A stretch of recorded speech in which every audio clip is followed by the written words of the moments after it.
Okay, Assalamualaikum and good morning. Okay, so for today, we are going to continue with another topic about financing. Yeah. So last meeting, kita discuss about short-term financing. Okay, so for today, we are talking about the longer version, okay, of financing, whereby we're going to explore the types of financing available. Okay, if the company wants to borrow money slightly longer terms. Okay, and obviously similar like short-term financing. Long-term financing also we will discuss about the costs. Okay, the cost. Okay, give me 1 second.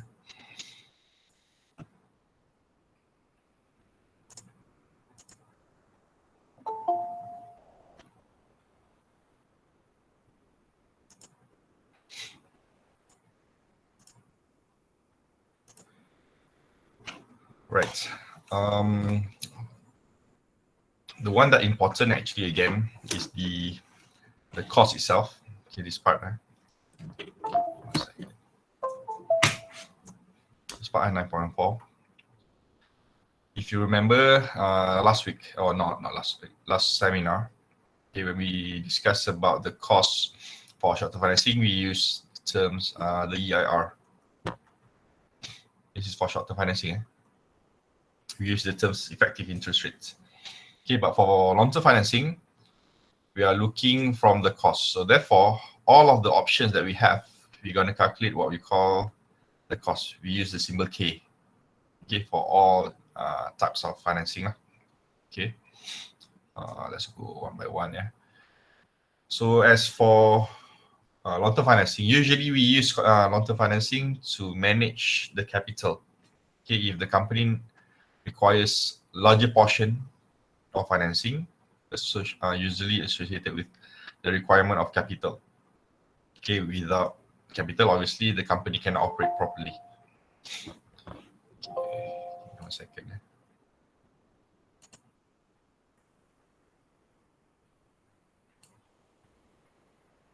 Right. So all firms need to secure proper financing from debt to equity. If you remember again, in our balance sheet, okay, we have assets here. Then we have liability. And so equity at the bottom. Okay, so what we call, what we refer to proper financing here. Okay, actually, if the company wants to acquire assets, for example, whether the company should rely on liabilities, which is technically is debt, hutang, or equity. So that's why in terms of sources, okay, to acquire an asset, okay, the company will decide whether to use debt or to use equity in order to support your operations. Okay, especially when involved in large capital expenditure. Okay, capital expenditure ni selalunya ada dekat fixed asset kat bawah ni lah. Bawah ni. So whenever they want to acquire ataupun to have large sums of expenses to acquire assets, for example, they have these two options, either to use debt or to use equity, right? So, okay, I don't want to talk about this. We go straight. Okay, we go straight to the options. I don't want to talk about this also. Okay, so these are the sources. Okay, we have 4 different sources here. We have term loans, bonds, preferred stocks, and common stocks. Okay, again, in terms of the calculations, we just focus on these 3. Okay, so I'm not going to go into detail the term loans, because term loan is basically they go to the bank, okay, and similar like short-term bank loans. Okay, this is the term loans where the terms ataupun the maturity will go beyond 1 year. Okay, will go beyond 1 year. Okay, so I'm not going to talk about term loans. So we just focus on these 3 options. Okay, so technically when we talk about debt dengan equity tadi, so the first 2 ni yang debt, The bottom two ni you consider as equity. Okay, these two will be part of equity. Bonds dengan term loan ni sebenarnya parts of long-term liabilities ataupun long-term debts. Okay, long-term debt. But anyway, we're going to skip these term loans. Okay. We start with this one. This is our first option, bonds. Okay, so what does it mean by bond? Bond is a long-term promissory note. Okay, so the first keyword here is long-term. Okay, so how long-term we are talking about here? This is quite long in terms of the maturity. Usually between 5 to maximum about 40 years, depending on the issuer. Okay.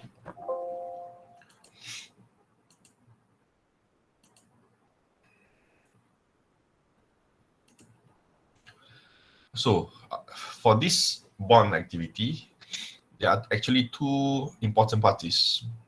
Okay, kita ada issuer. Okay. And we have the other part would be the holder, the bond holder ataupun basically the investor. Okay, so the issuer, what they do, they needs money. Okay, again, remember this is a concept of raising funds. The company in the long-term financing ini requires fund. They need money. Okay, so if they want to issue bond, okay, this is the one yang the starting point lah. The issuer needs money. Okay, so they opt for bond. So they're gonna sell. Okay, they're gonna sell the bond to the holder. So in return, the holder akan bagi dia akan beli. So therefore, the money from this selling activities akan pergi kepada issuer. Okay, they sell and buy ni, buying and selling ni happens for bond punya instrument. Okay, so who are the issuer? It can be governments, okay, or it can be normal organization. Okay, so the holder here, okay, this part the holder yang ni, considered the creditor. Yang memberi funding tu is the holder. And one of the features of bond, it has priority of claims. Okay, ni kejap explain aku what does mean priority of claims over the income and assets. So bila issuer ni sell the bond to the holders, okay, holder akan dapat satu certificate. Okay, on that certificate, they mention lah what will be the maturity and also what will be the interest. Kejap lagi. Okay, so issuer needs to pay interest to the holder. So obviously, holder will receive interest payment from the issuer. So for this long-term financing, we are going to look at the issuer's point of view. Okay, issuer. So sebab kita nak cerita pasal financing kalau kita cerita pasal investment contohnya, we gonna look from investor's point of view. Okay, but today we are not looking from investor punya point of view. Kita tengok daripada issuer. Right? So again, the needs for this bond issuance is basically because the company needs money, they needs funding. So therefore they decides to sell bond. Okay, so they start dengan jual lah bond kepada yang akan membelinya, which is the bondholder or the investor. So bila dijual, like I said, bond is just a certificate. And on that certificate, they mention lah, okay, how much is actually the bond cost, okay, dia punya par value, what will be the interest rates, and when will be the maturity. So as the holder, okay, bila dia dah beli, dia akan dapat certificate tu. So that certificate akan bagilah whatever returns yang dah ada tertulis dekat certificate tu. So from issuer's point of view, interest yang dijanjikan, that will be their cost. Okay, their cost. So in order to make sure that that transaction legally binded, okay, they have what we call as contract lah. Contract dia dipanggil indenture. Okay, this indenture is the contractual agreement reflecting the debt and purchase of and also obligation dia lah. Okay, apa issuer kena buat, the payment macam mana. Okay, how long it will pay the holders. Okay, sampai bila dia mature. So every contract's detail will be in the indenture. So basically the terms and condition dia lah. Okay, TNC dia ada dalam indenture. And to ensure again this transaction legit and also follow through sampai dia mature. Remember, dia long term, 5 to 4 years. So how to make sure this issuer consistently make payments, okay, follow the indenture punya agreements, okay. So therefore they have two parties yang boleh oversee this transaction. Kita ada trustee, pemegang amanah, and obviously we have SC, Securities Commission, yang akan manage ataupun akan observe the whole structure.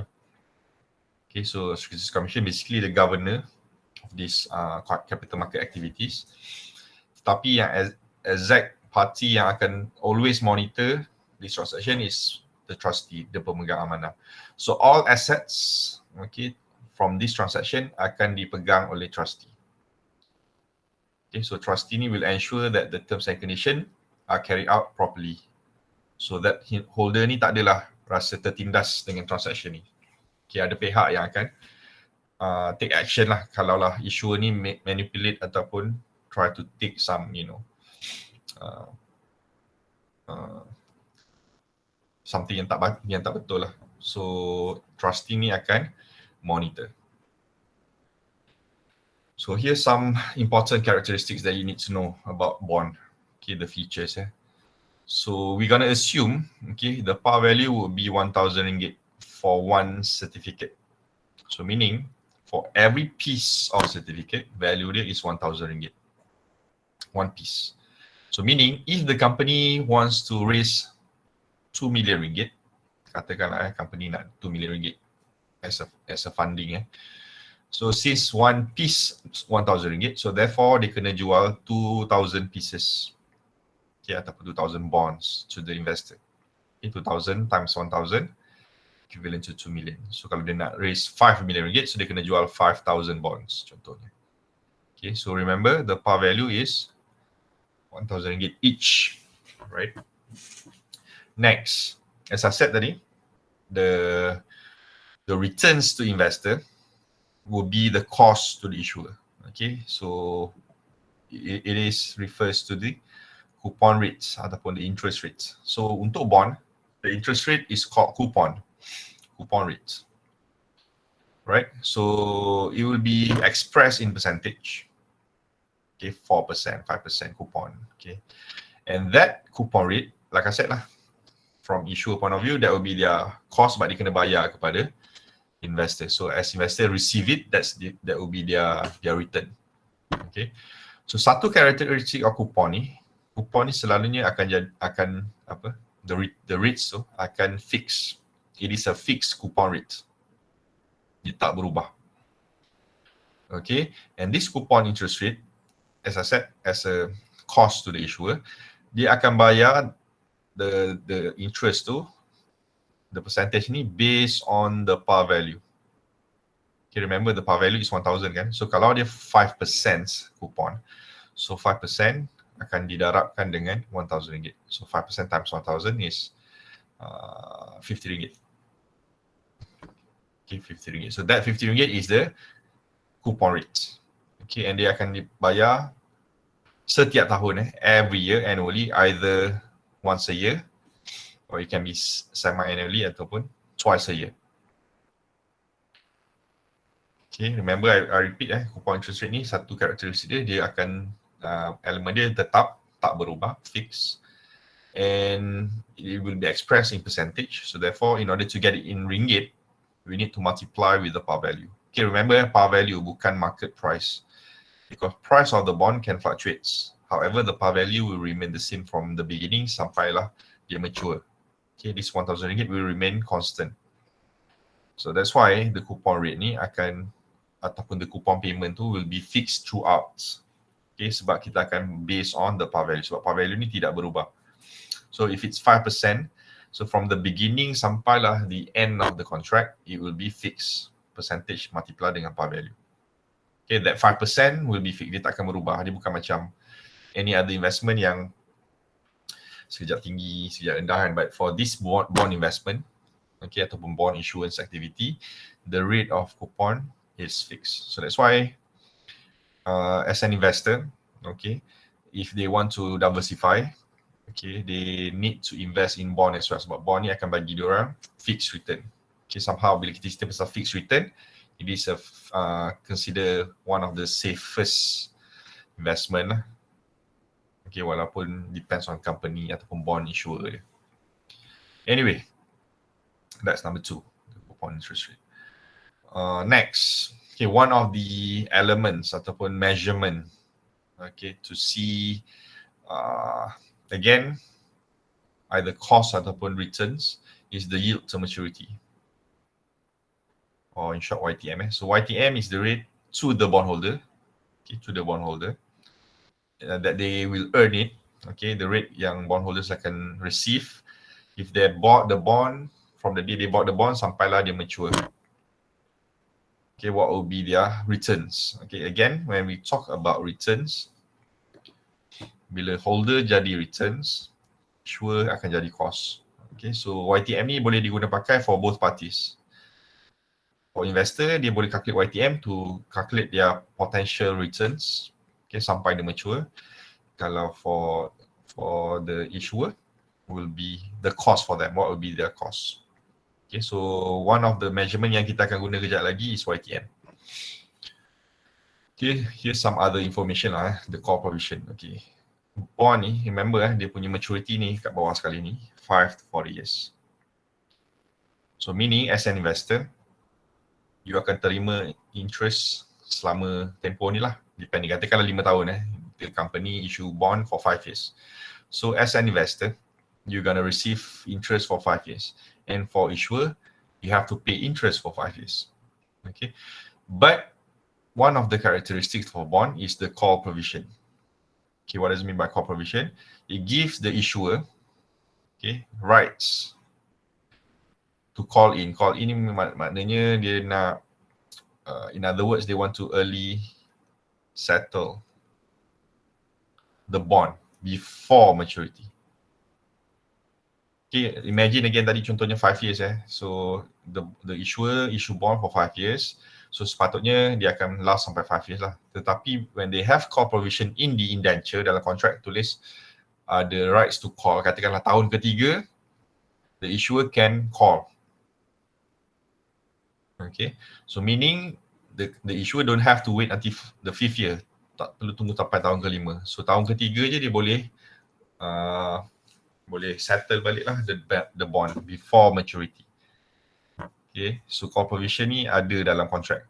Okay, tak semua bond ada, but if any provision melibatkan call dalam kontrak, meaning as an investor you kena aware lah, meaning your bond tu potentially mungkin dipendekkan.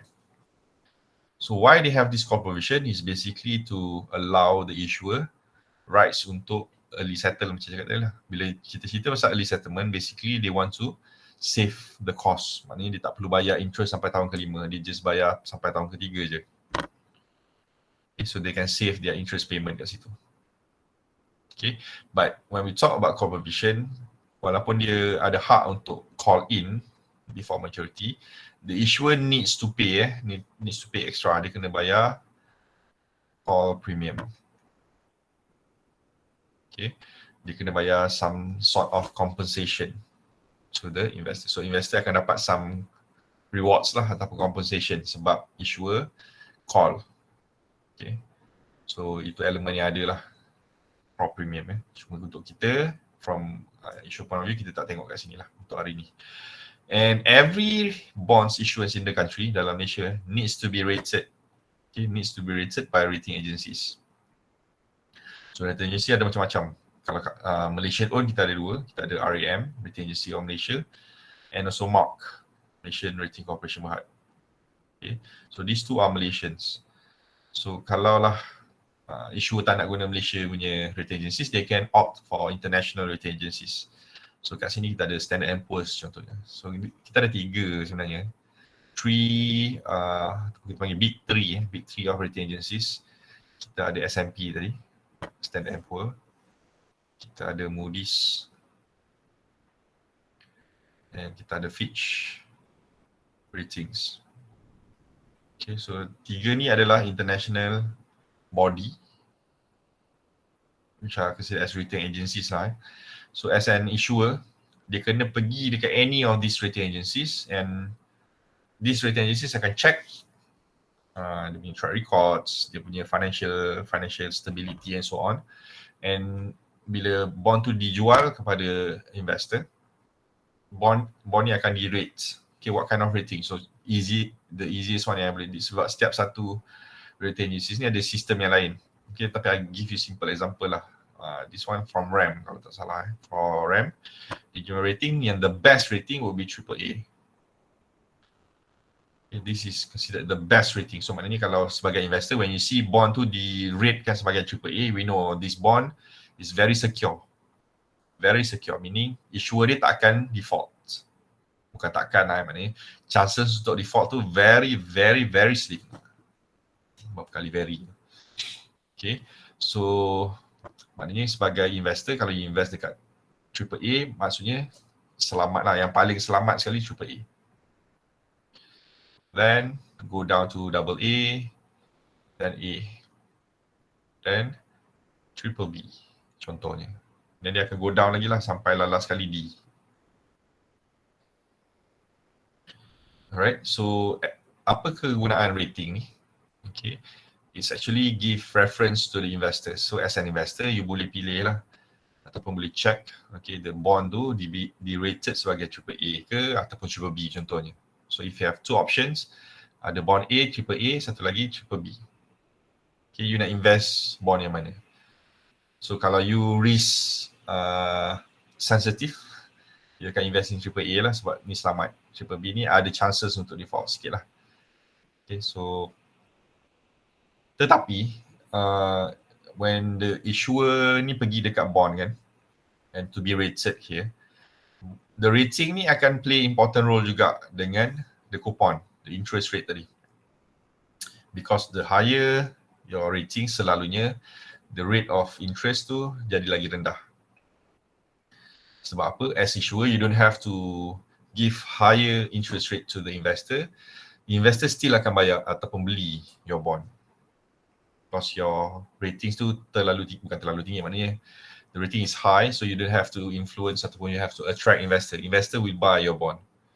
But for lower rating bonds, you need to compensate. Okay, maknanya you nak attract investor, especially investor yang sanggup ambil risiko, you have to pay slightly higher interest in order to attract investor. So that's why bila kita tengok AAA dengan BBB, selalunya BBB ni rate coupon dia akan lagi tinggi daripada AAA. Okay, so that's again the effect of bond ratings. Okay, from issuer, dia akan menentukan berapa rate of interest dia akan bayar. For investor, dia akan menunjukkan tahap risiko investment dia lah. Okay, because as I said, these ratings will serve as a probability of default. So rating dia lagi tinggi, lagi rendah risiko untuk default. Okay, maknanya makin rendah ke bawah ni, makin tinggi pula. Okay, probability of default. Ni kalau D ni maknanya dia dah memang default lah. Okay, jangan invest dekat bond yang D. Okay, so top 4 selalunya ada 4 yang sampai BBB ni kita consider as rating yang sesuai untuk diinvest lah, from AAA to BBB. So mana-mana yang bawah daripada BBB ni consider sebagai try to avoid kind of ratings. Okay, so bond maturity macam cakap tadi lah, dia long term between 5 to 40 years. So nature dia, mungkin I terlupa nak explain, I go back kat sini tadi. So issuer jual bond kepada holder. Okay, so in return, issuer akan bayar kupon kepada holder setiap tahun. Macam cakap tadi lah, it can be annually or semi-annually. So setiap tahun, issuer ni tak perlu bayar the principal lah. Dia, katakan dia pinjam 2 million tadi, this 2 million. Issuer akan bayar interest every year. Okay, they will pay interest to the holder every year, let's say for 5 years. And on the 5th year, tahun terakhir tu, issuer akan pulangkan balik the 2 million to the investors. Okay, so that's the nature lah. Issuer will pay interest saja, coupon, they will serve the coupon every year. And at maturity, the issuer will pay back the principal, the amount they borrowed initially. So the nature of payment tu dia bukan bayar macam installment dekat bank tu. Kita bayar interest plus principal. Okay, but for bond, they just bayar interest. They serve interest je. And the principal dia akan bayar at maturity. Okay, lump sum. Okay, lump sum. So that's why it's very important to the issuer to have a proper funding untuk dia guna untuk bayar at the end nanti. Anyway, again we have two types of bond here. We have secured dengan unsecured. If you remember when we talk about secured, it refers to with collateral. So meaning as an issuer, when they issue the bond, dia akan put some assets as collateral. Okay, so kalau unsecured pula, obviously without collateral. So from investors point of view, obviously secured ni nama pun secured kan. So bila dia invest in secured bond, their bond are more secured dari segi risikonya. Okay, because they are backed by assets. So meaning kalau lah tiba-tiba company tu have problems with their cash flows, okay, problems with their operations, so they have assets untuk dijual untuk bayar any pending payments, okay, dari segi coupon ataupun principal to the investor. So investor akan ada macam safety net lah. Company tu tak mampu bayar, dia tahu okay, transaction tu di back by collateral. So we have three here. Kita ada convertible, index dengan zero coupon. For unsecured, debentures, subordinated debentures, and also income bonds. Okay, so untuk secured ni is also known as senior bond. Dia dipanggil senior, kalau unsecured ni kita panggil dia junior bond. Dia bukan maksud mana yang lagi tua daripada yang lain, senior junior, no. This is just a reference, indicate that senior adalah di back dengan security, secured. Junior maksudnya backed by promises sahaja, no assets involved. Okay, untuk secured, kita cakap dah kita ada convertible bond, right, whereby this convertible bond membenarkan it allows at one point the bond to be converted into shares. Okay, the exchange, maknanya dia convert from bond kepada shares. Right, and contoh lain, bond issued with warrants. Okay, warrant ni again kalau nak cerita it be a different topic. So warrant ni is basically, kalau kat Malaysia kita panggil dia STR, transfer apa, tak ingat S apa, tapi is transferable rights. Maknanya again dia macam convertible juga, dia membenarkan you untuk tukar. Okay, tukar apa, but this time around kita tukar warrant kepada stocks. Kalau tadi kita tukar bond kepada stock So bond issued with warrants ni maksud kita akan invest in bond tetapi di attach together warrants. Okay, and that warrant will allow you to buy stocks, okay, at a certain price. Okay, so maknanya yang you convert tu adalah warrant. So bond tu akan remain the same lah. You akan still hold the bond, tapi warrant yang attached to it, you boleh convert into stocks. And kalau you tak nak convert, you boleh jual warrant ni. So warrant ni selalunya long term. So you can sell this warrant to someone else. So warrant itself is also tradable. Maknanya you boleh jual warrant ni untuk dapatkan returns. And this warrant pun fluctuates. So kalau you nak tengok dekat bursa tu, whatever nama company tu, tiba-tiba you nampak kat belakang tu ada W. Ataupun kadang-kadang you guna WA contohnya. So this is warrants dalam stock market tu. Okay. Kita ada index bond and also zero coupon bond. So tak nak cerita in detail lah the types ni. Unsecured debentures. Okay, macam cakap dia junior and income bond. So the one that important is how to measure the cost. Okay, remember issuer kena bayar. Okay, the coupon tu will be their cost. However, the cost of debt ni, okay, ataupun bond issuance ni, their coupon payments, okay, the nature of that coupon payment is tax deductible. Tax deductible. So maknanya sebagai salah satu benefit of issuance of bond, payment of coupon tu is tax deductible. So therefore, in order to calculate the cost, we need to calculate the cost after tax. after tax. So to illustrate to you kat mana letaknya debt ataupun bond ni, kita boleh tengok dekat income statement. If you remember in income statement, you pun baru tengok very closely baru-baru ni kan, bila you buat your assignment, kita ada earning before interest and taxes. Start daripada situ lah. Obviously from the top of income statement, dia akan start dengan revenue ataupun sales. Going down, you akan nampak earning before interest and tax. Right? Ataupun operating income. Under this operating income, after your earning before interest and tax ni you akan bayar interest. And this interest termasuklah the coupon yang you kena bayar kalau you issue bond. Okay, your coupon payment tu akan masuk dalam interest ni, interest payment here.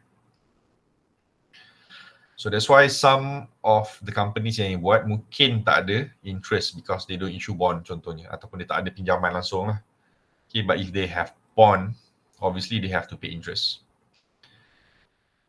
Okay, so once they have paid their interest, okay, kita tinggal dengan EBT ataupun sometimes dalam account tu dia guna PBT, profit before tax, okay, ataupun earnings before tax. Okay, and barulah dia bayar tax kat sini to become their net income, okay, ataupun earning after tax. Now, this bond, the coupon, dia bayar kat sini, dekat interest part ni. Okay, and as you can see, bila dia tolak interest, dia jadi EBT. Okay, why they minus interest?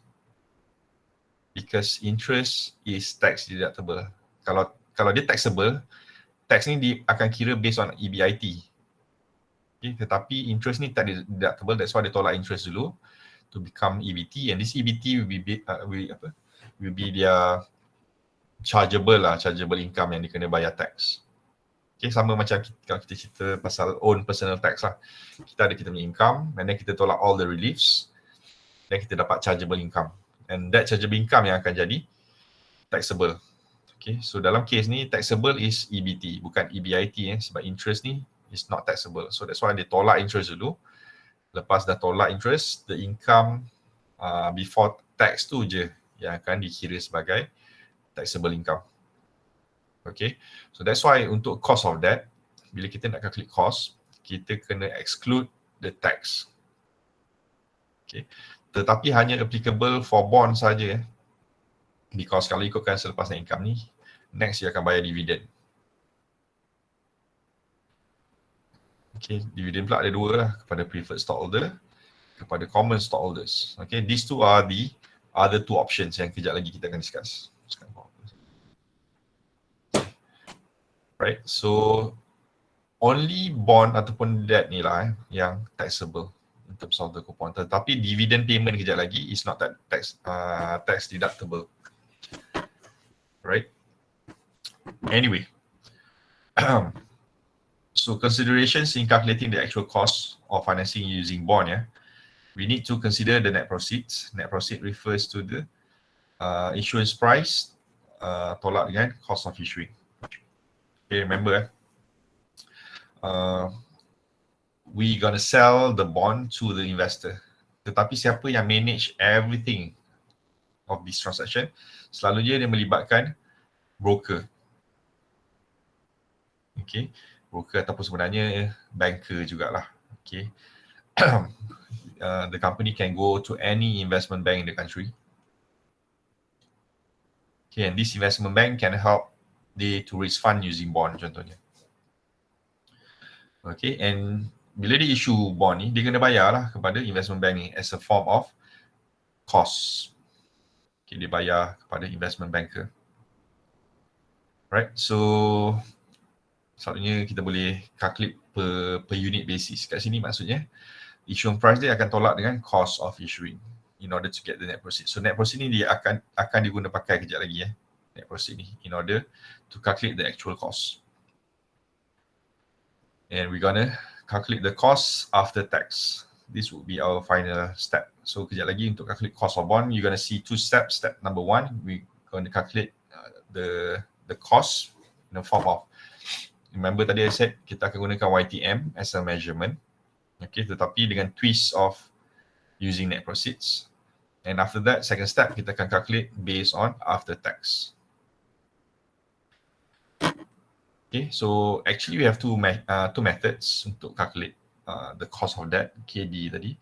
But we are going to focus only on YTM, yield to maturity methods. But this is simpler version. Dan kalau discounted ni, you kena guna time value of money concept, which kita tak belajar lagi. Bukan maksudnya tak boleh ajar di CF ni, tetapi it's much easier actually to use YTM.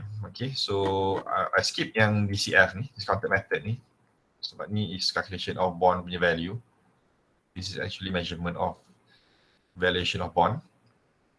Tapi I skip guna method ni, kita guna yang simpler version sebab kalau ni agak complicated sikit nak kira. Kita guna YTM.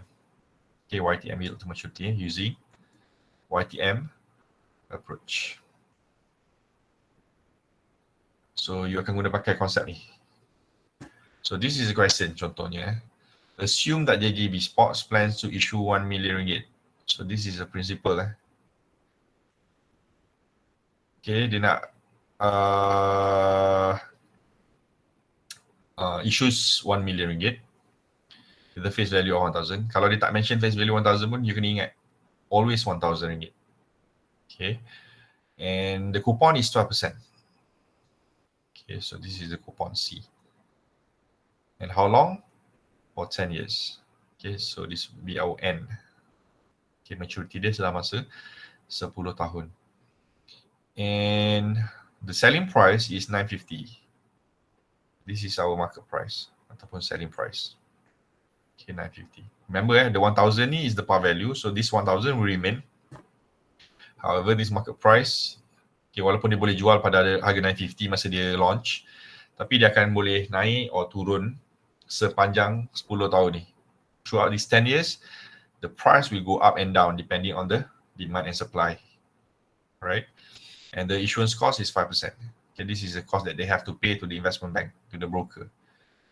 Okay, 5%. That's the cost ataupun the cost lah. So what will be the measurement? Okay, remember we are using YTM approach. So untuk calculate YTM, formula dia, formula for YTM is coupon.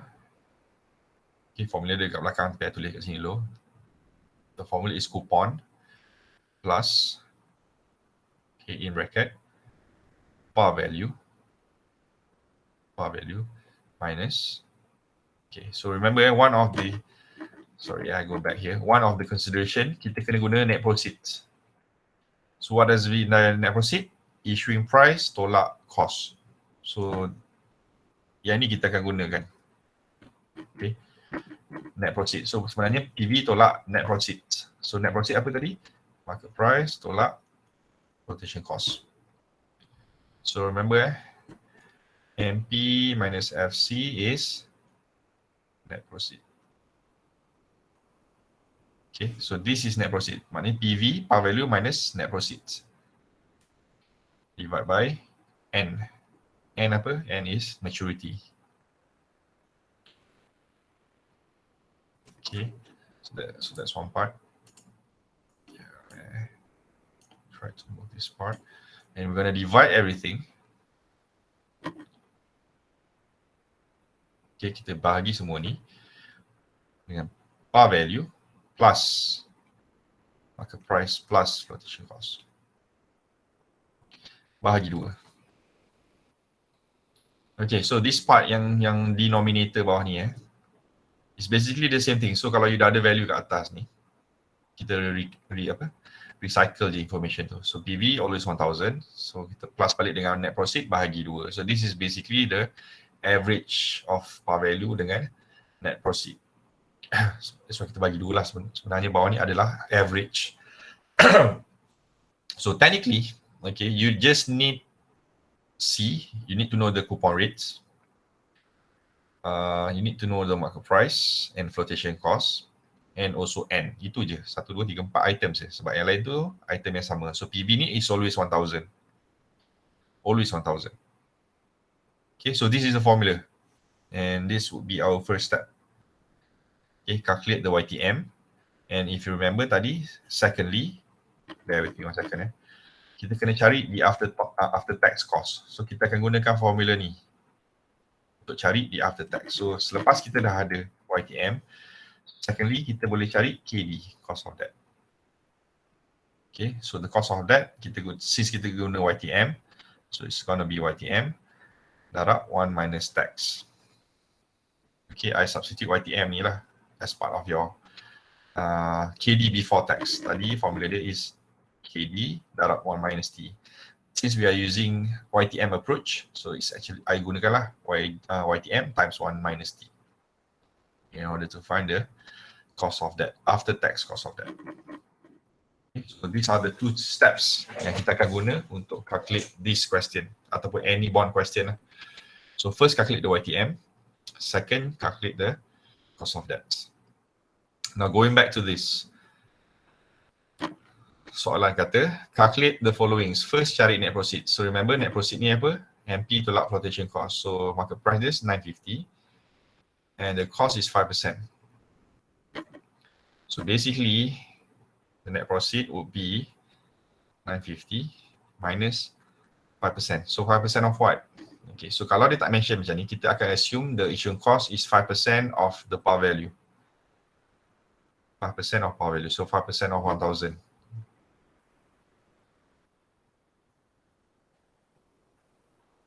Okay, before kita calculate ni, sometimes you kena beware jugalah benda ni. Sometimes this 5% dia boleh mention juga. Okay, the issuing cost is 5% of the selling price. Boleh juga macam tu. So kalau dia kata 5% of selling price, you akan darab 5% dengan 950 lah. So the one in the bracket ni, you tengok soalan suruh guna par value ataupun market price. Tapi kalau dia tak mention macam soalan ni, kita akan always ambil based on par value. Always, unless they specify otherwise. Okay, kejap lagi kalau kita buat soalan, nanti kita boleh tengok lah kalau ada contoh whereby dia guna based on market price. Tapi dalam case ni kita guna par value lah. So 5% times 1,000 is 50 ringgit. Okay, so 950 minus 50 ringgit is 900 ringgit. So this is net proceeds. So this is the amount yang kita akan guna afterwards untuk tolak dengan par value. So the question asked us also to find the cost of debt. Okay, dengan tax rate 40%. So how to calculate the cost of debt? Remember, first kita akan calculate YTM, iaitu maturity. The coupon tadi adalah 12%. Okay, remember earlier tadi, the coupon expressed in percentage yang kita kena multiply dengan par value. Okay. So kalau 12%, okay, 12% darab dengan 1,000 ringgit, it will be 120. Okay, mana yang dapat? Dekat sini coupon equals to 12% darab dengan 1,000. This is par value. So it's 120. So kita guna 120 kat sini. So jangan guna 12%. The coupon here dalam formula C ni is not the coupon rates, it's coupon payment. So the coupon payment mesti express in ringgit. In order to get the coupon payment, kita ambil the coupon rate darab dengan the par value. So that's why kita dapat 120. Okay, and you're gonna plus with par value always 1,000. Tak payah tengok soalan pun kita tahu it's always 1,000 minus dengan net proceed. Net proceed kita kalau ikutkan you boleh tulis lah 950 minus 900. 950 minus 50. Okay, sebab nak tolak dengan issuing cost. Tetapi kita dah ada net proceed 900 so I'm gonna put 900 je lah kat sini. Okay, divide by N. N dia berapa tahun? N is 10 years. So we divide with 10 years kat sini. Okay, and we divide everything with 1,000 plus 900 divide by 2. Okay, so ingat kat atas ni kita minus, kat bawah ni sebab kita nak cari average, kita campur dulu and then we divide by 2. Okay, so don't get confused between atas dan bawah. So atas kita minus, bawah kita plus.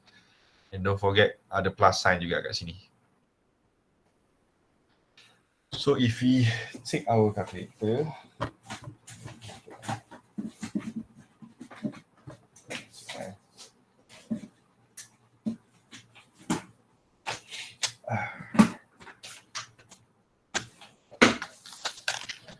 so 1,000 minus 900, 100 divided by 10.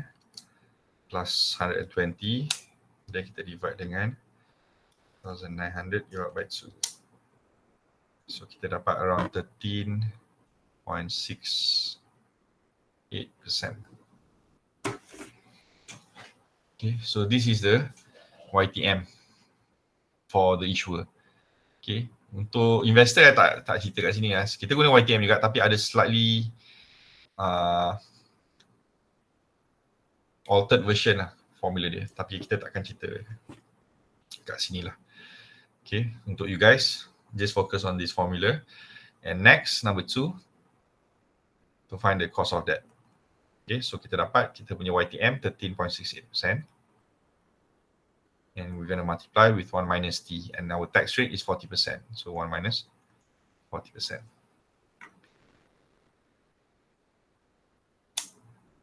So here we have 8.21%. And this is our final answer. Okay, final answer kita adalah 8.21%. Okay, the cost of debt, 8.21%. Okay, itu je lah untuk calculate the cost of bond ataupun the cost of debt. Okay, we use this initial KD. Dia sebenarnya K besar, D itu small ataupun superscript yang kita panggil. Subscript. Okay. But anyway, it's just KD lah. KD. Macam ni.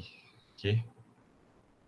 So, kalau you calculate YTM sahaja, kalau lah markah dia 4, contohnya, so you might get 3 out of 4 kalau you calculate just the YTM. In order to get all 4 marks, katakan, you need to show the after tax. Remember sebab bond is, the coupon untuk bond tu is tax deductible. Okay, so you kena tolak dengan tax ni, tax element. Okay, so that's why most of the time bond ni will be considered the cheapest. Okay, will be considered the cheapest sebab the payment of coupon tu is tax deductible. So ada benefit kat situ lah sebagai issuer. Okay, so ni ada tunjuk tadi. Ni kalau kita guna DCF tadi discounted method, kita tak guna ni. Kita guna proses tempoh panjang. Guna yang ni je, the YTM approach. Okay, kita calculate YTM guna formula yang I tunjuk tadi. Dan kita guna after tax. So kita fokus yang ni je, I letak star kat sini. We just use this YTM method. Okay, so the proceed dia letak P0 kat sini. Tapi basically proceed lah maksudnya, proceed. FV ni is face value equivalent to par value. FV dengan PV dalam case ni is the same. Face value ataupun par value. Okay, CP ni coupon payment. Okay, remember this coupon payment must be multiplied with RM1,000. Always. Jangan ambil 12% letak kat depan ni sebab semua ni dalam ringgit. Okay, 120 tadi. 1,000 which is our par value fix. 900 ni macam mana kita dapat is from the market price minus dengan flotation cost. Okay, which is net proceed. Okay, divide by N. Then kita cari average dia. Okay. Maybe before kita pergi preferred, let me share with you one question. Okay, again. By the way, I tak sure you aware ke tak lah. I have 2 groups kan. Okay, and kalau you refer to my videos, ada 2 group juga. 2 group I upload. And kalau you rajin, you boleh tengok video from the other group sebab usually I use 2 different examples. Okay, so untuk kelas ni I katakan I guna December 2018. Untuk group satu lagi I'm going to use June 2018, soalan yang lain. So kalau you nak tengok contoh-contoh untuk soalan lain, exercise lah you can check the other groups punya video juga. Okay, dia punya content lecture mungkin lebih kurang sama. But the exercise yang I guna selalunya lain lah, I use different one. Okay, untuk long-term financing ya. Selalunya dekat sini dalam soalan December 2018 ni di question 4. Most of the time memang question 4 pun. Okay, so for this company they require 5 million ringgit. Okay, so there are 3 sources. Memang 3 je yang kita akan explore. Ingat tadi kita ada bond, kita ada preferred dengan common stocks. So since kita just discuss about bond, kita tengok bond dulu. So untuk soalan ni dia kata they issue long-term debt that is currently selling for 109% of its face value. So this is our market price. Cuma dia tak bagi dalam ringgit, dia bagi 109%. So maknanya kita kena convert lah berapa ringgit. Face value 1000, par value dia.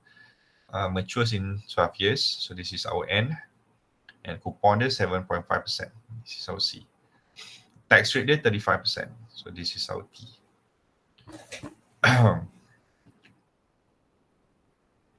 So untuk soalan ni, kalau you perasan, tak ada flotation cost. Dia tak mention pasal flotation cost langsung. Okay. Jangan tengok soalan lain. Bila kita buat bond, kita tengok bond saja. Macam contoh short term financing yang lepas. Tak ada 4 options kan kalau short term financing maksimum. Okay. So kalau lah option tu available untuk option pertama saja, don't use that information untuk option-option yang lain. Okay, it's not relevant. Yang common information yang ni je dalam atas, yang dekat atas ni. They need 5 million. So bermaksud semua option kita tahu dia perlukan 5 million. So yang lain tu kita refers to untuk option tu sajalah. So untuk soalan bond ni dia tak mention pasal flotation cost. So therefore the flotation cost kita assume kosong je lah. Walaupun tak logik sebenarnya, tapi since there's no information about that, so kita akan assume dia kosong. So untuk soalan bond ni kita tulis kat board lah proper sikit.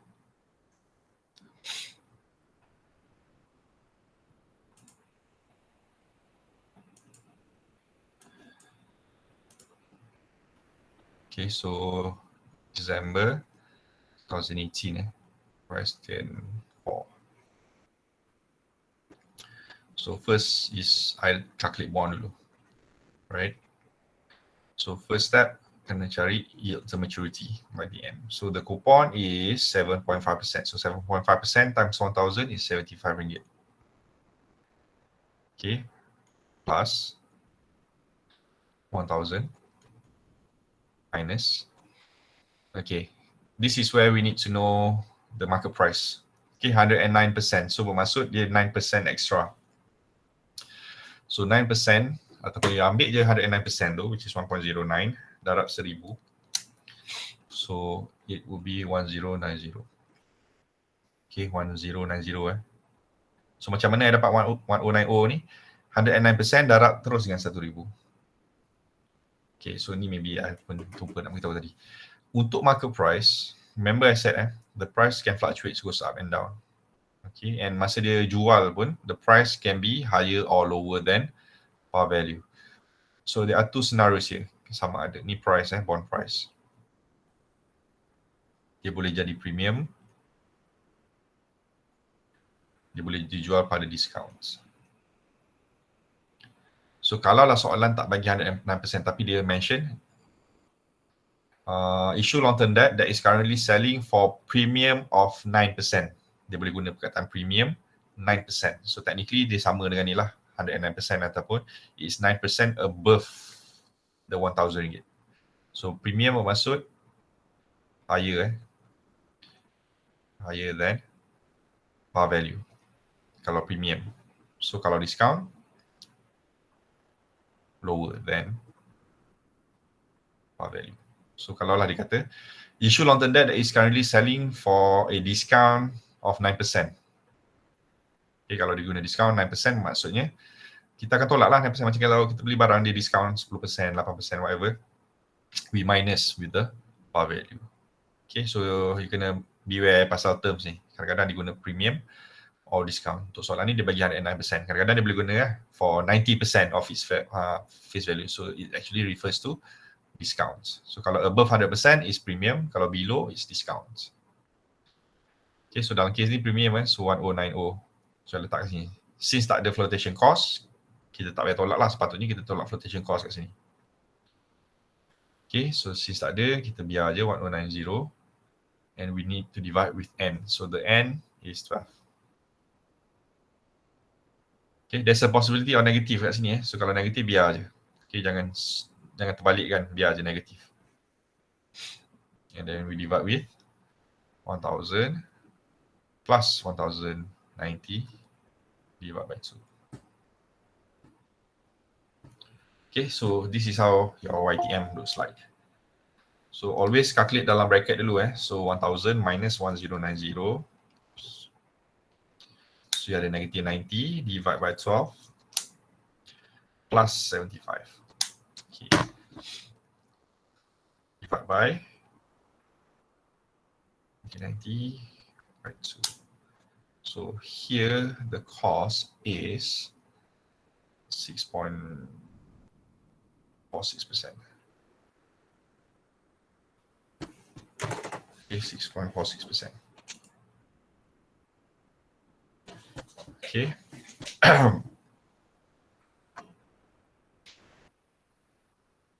However, don't forget to calculate the cost of debt, meaning 6.46. 1 minus T. The tax rate is 35%, 0.35.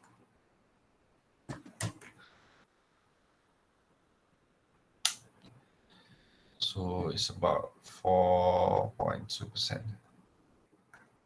Okay, 4.2%.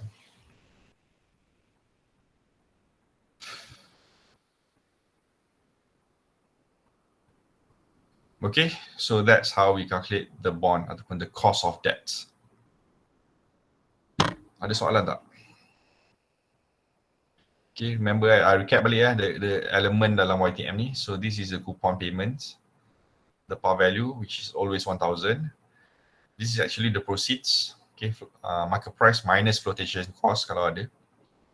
Divide by N. N to maturity, how long it matures. So dalam case ni maturity dia 12 tahun, so N equals to 12. Then we're going to divide everything. Denominator dia adalah par value plus proceeds bahagi 2. Okay, and to complete the cost of debt, kita kena tolak dengan 1 minus T. Ataupun kita kena tolak dengan tax. Basically is cost tolak tax rates. Okay, so this will be the cost after tax. Okay, and this after tax only applicable for bond sahaja. Okay, only for bond. For the preferred dengan common stock kejap lagi, kita tak ada ni lah, we don't have this after tax. Okay, remember sebab the dividend payments, go back to mana tadi ni. Okay, the dividend payment ni berlaku selepas dah bayar tax lah. So that's why the dividend ni is not tax deductible. Right? Tak ada soalan So kalau tak ada soalan, maybe kita take a short break before we move on to the other two. So untuk dua lagi ni, it's not that difficult as bond lah maybe. Bond tu pun sebenarnya tak adalah susah, cuma dia ada 2 steps. But for preferred and common stock kejap lagi. Okay, the calculation is much easier. Okay, so let's take 5 before we move on to the preferred stocks.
Okay, let's move on to the second option.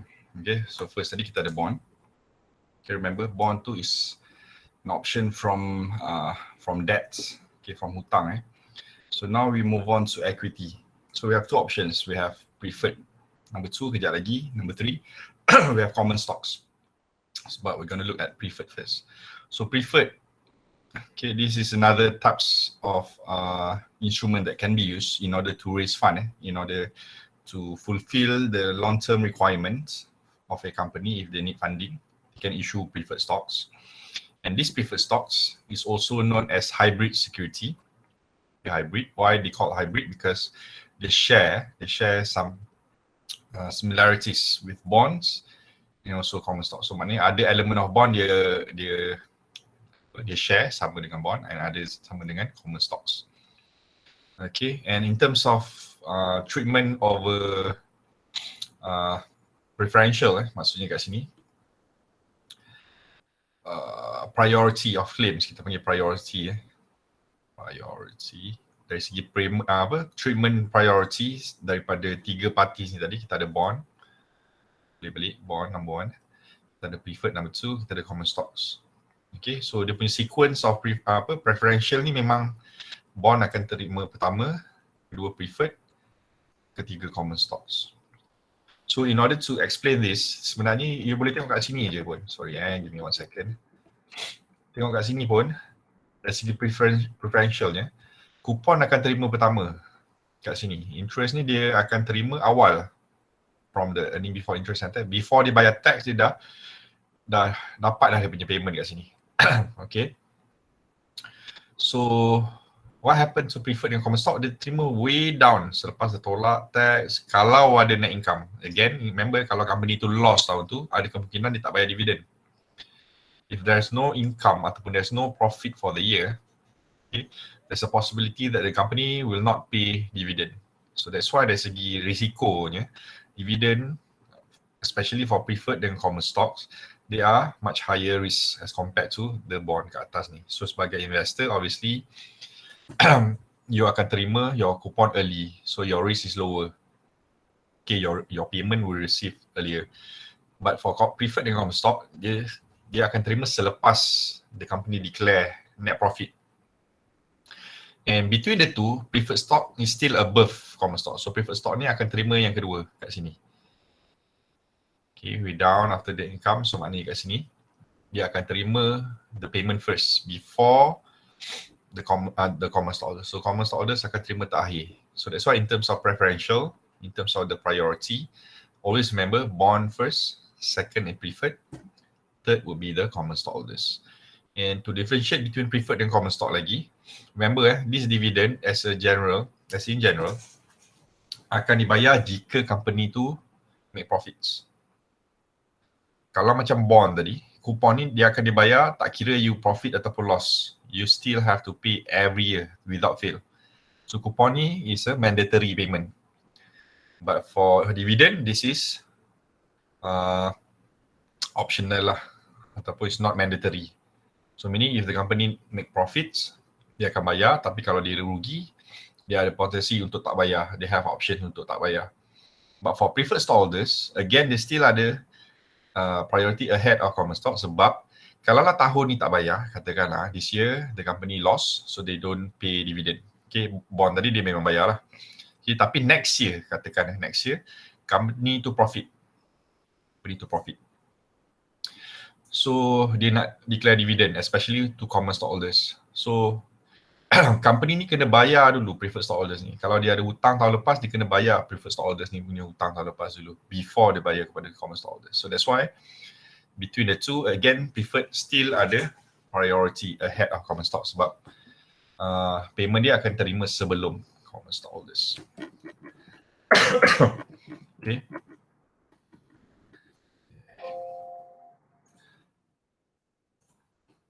So that's why in terms of risk, preferred, okay, is less risky to common stocks. Okay, sebab dia terima sebelum common stocks. However, obviously dia lagi risky daripada bond lah, sebab bond terima lagi earlier than that. And satu lagi, bond is mandatory payment dia. So company kena bayar the coupon tu every year without fail. Okay, but for preferred stockholders, kalau company tu rugi tahun tu, there's a possibility that you don't get your dividend payment that year. Okay, payment dia dividend dipanggil, bukan coupon. Coupon untuk bond, for preferred dengan common stocks, we use dividend. Okay, some characteristics. Kalau par value untuk bond tadi, it was RM1,000. For preferred, it will be RM100. Okay, so the preferred, the par value for preferred is RM100. Okay, and similar like coupon, dividend adalah fixed. So this is similarity between bond dengan bond dengan preferred. Okay, adalah fixed return or fixed payment, right? Similar like bond juga, dia akan state in percentage, and this percentage kita kena darab sama juga darab dengan par value. Cuma par value untuk preferred is RM100. Kalau par value for bond tadi 1,000 so here it's RM100. So kalau dia 5% katakan, so 5% is 100 is RM5. That would be their returns, and that return will be fixed. Cuma bezanya kat sini, bond tadi ada maturity. Bond ada maturity, right? But for preferred stocks, they don't have maturity. Dia sama macam stock yang biasa yang lain, yang macam common stocks juga. They don't have maturity. Selagi company tu tak beli balik lah, sebab again macam bond tadi ada callable features kan, sama macam bond juga, dia ada callable features, okay, whereby the issuer can purchase balik after a certain date. Cuma sebab dia tak ada maturity kan. So katakanlah dia issue bond, dia issue preferred tahun ni, and dia boleh call pada tahun ke-10 katakan. So bila tahun ke-10, company ni boleh beli balik all the preferred stocks. Kalau ada lah, okay. Okay, the rest saya dah beritahu tadi Claims dia akan terima ataupun senior to common stock, dia dapat awal daripada common stock but after bonds. Okay, so this would be the formula. The formula is very simple. Okay, ni ataupun kalau tengok kat sini is still we use the symbol K, cost. Kalau tadi KD, cost of debt, ni cost of preferred stocks, KPS, equals to dividend. Use the symbol D je, dividend.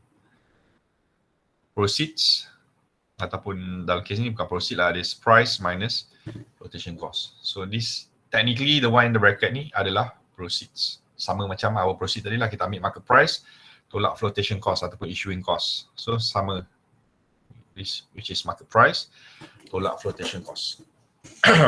Itu je formula dia. That's it. Okay, yang the second part ni kalau dia suruh cari selling price lah, tapi selalunya dia tak suruh cari. Selalunya dia suruh cari after tax cost. Tapi kalau dia suruh cari selling price of the preferred, formula dia yang ni. Okay, so technically it's the same formula like this I think. Cuma dia terbalikkan je lah. Okay. Ataupun you calculate the KPS first, then cari will be the selling price. Using the dividend bahagi dengan KPS yang kita dapat tadi. Okay, if they ask you lah, but most of the time I don't see this question at all. Okay, the one yang important yang atas ni. Okay, so KPS again is cost of preferred stock. Again, they use the word after tax kat sini, tapi jangan get confused, you tak perlu tolak dengan tax sebab the dividend itself memang selepas tax payment. Okay, dividend is annual dividend. So remember kalau soalan tu bagi 5%, so 5% darab dengan 1,000. So the rates multiply with the par value for the dividend. This is the market price ataupun the selling price minus dengan flotation cost. Okay, flotation cost sama macam issuing cost tadi lah. Cost untuk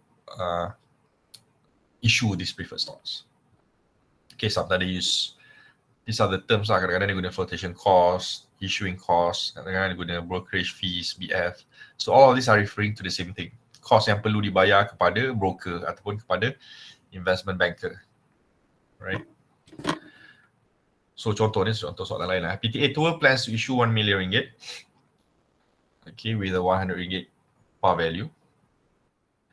Okay, dividend dia 10%, so this is our D, dividend. Market price is RM98. So this is the market price with a 5% flotation. Okay, this is our flotation cost. calculate the after tax cost of preferred stocks and the selling price. So soalan ni, so cari selling price kan, so kita carilah selling price juga. Okay, so KPS. So the dividend is 10%. So 10% times 100 is 10 ringgit. Market price 98 ringgit. Flotation cost, again, konsep yang sama macam tadi. So kalau dia just mention 5% flotation cost, we're going to use 5% against 100 ringgit. Okay.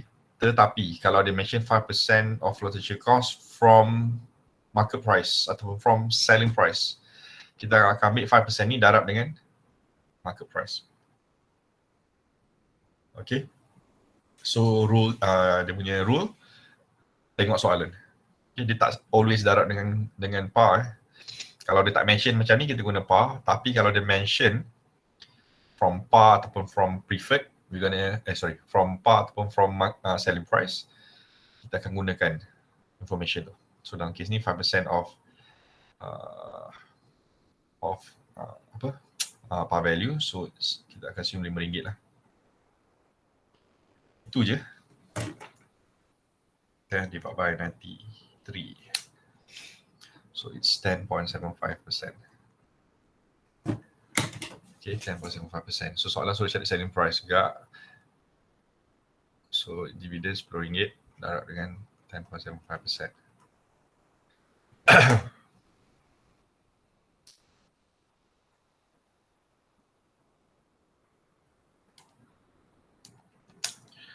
So it's RM93. RM93 ni RM. RM3.02.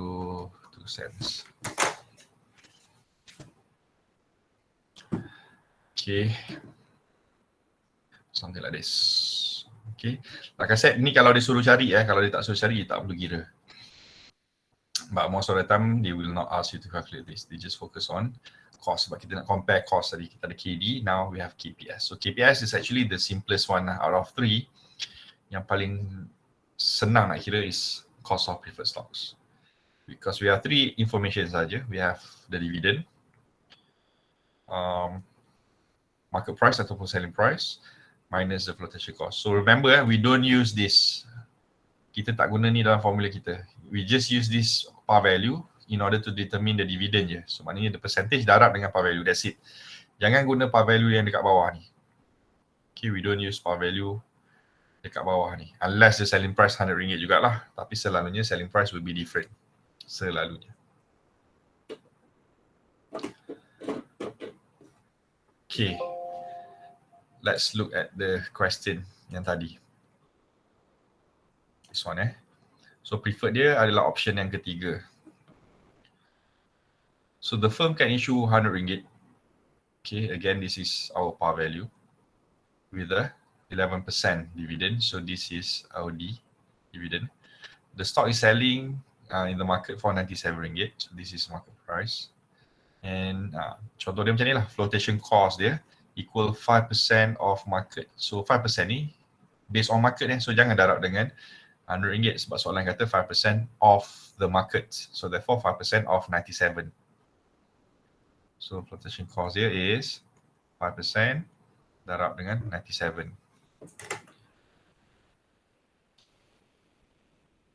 So RM4.85. Okay. Kalau you darab dengan RM100, which is RM5 kat sini, so salah walaupun beza dia 15 sen je, tapi because it's based on market price 97, so you cannot use RM100 kat sini. Okay, so again rule dia, tengok soalan. Kalau soalan tak mention, kita darab dengan par value lah, tetapi macam soalan ni dia kata 5% of market price. Therefore we use RM97.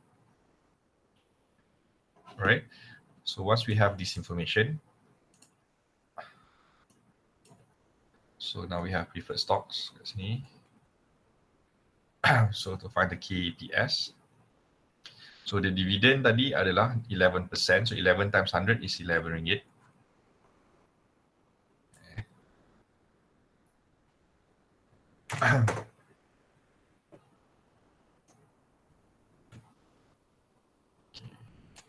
Okay, so RM11.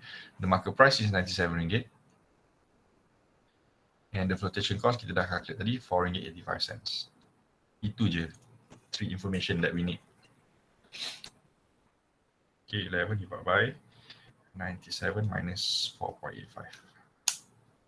So 11.94%.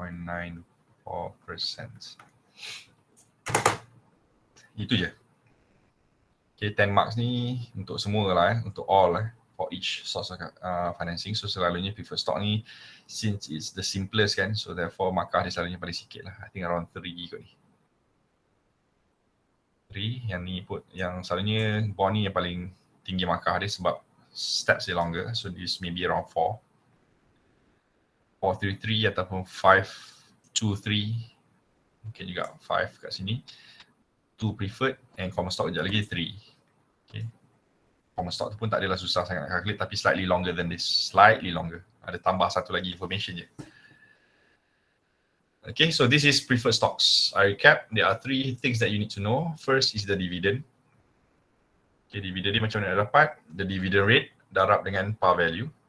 Okay, 11% dalam case ni darab dengan RM100, which is RM11.